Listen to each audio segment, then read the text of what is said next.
Amber Carvan is a cartoonist who lives on very specific islands and was originally from Sydney, if I'm not mistaken. Met her first through the mail. She wrote to me, and then not long after we met at Fringe Fest on Brunswick Street. She's like, "Hey, you do quick draw," and I'm like, "Why, yes, I do." And she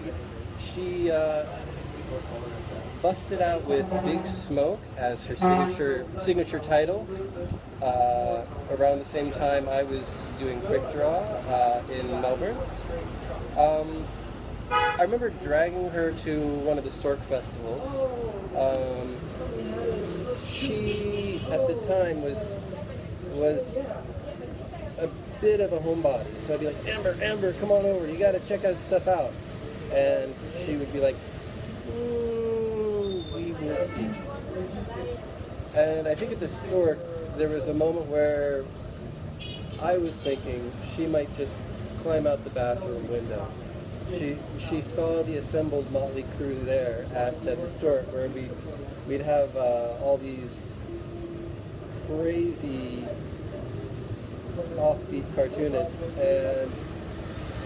and she was like, "What am I getting into here?" That kind of expression was palpable. But to be fair, she embraced it and went on to become a chronicler of comics. She like me, she really was fascinated by the scene and felt that it needed to be celebrated. So she was picked up by Loud Festival. I don't know how exactly, but they were really kind of enthused by her stuff, so they put her on Recovery.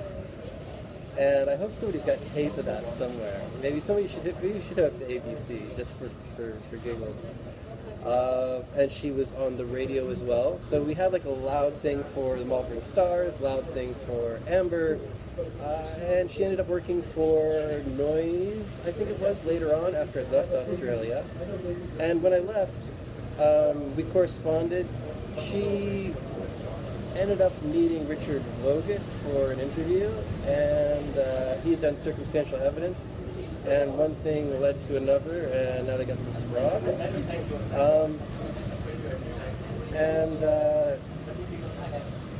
They're both on their own way, but it's amazing just to kind of to get the comics news as it goes. Amber has done comics online. She's done comics under different names of Big Smoke. I managed to get a copy of Brick Dog, her collaboration with Mandy Ord, by credit card, mailed to Cambodia. That took some doing. And it's very nice to be able to see her work online because her audience is global.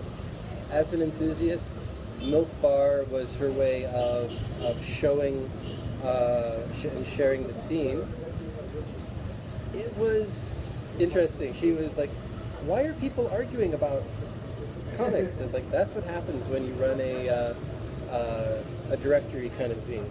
You know, people see you as a focal point. So I think that, so I'm sorry that she had to be subjected to that drama.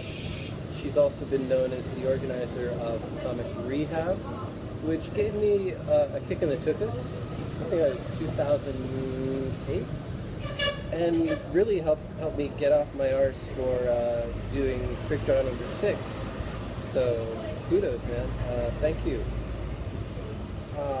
Amber continually quits doing comics, and she is in many ways kind of divided between chronicling and being a cheerleader, an enthusiast for comics. She's if there are fangirls for alternative comics, then I hope she won't mind me calling her one. She's very enthused to see people doing alternative comics, and really is will hang on every last detail of the artists that she likes. And she's an alternative cartoonist herself. She has this kind of amazing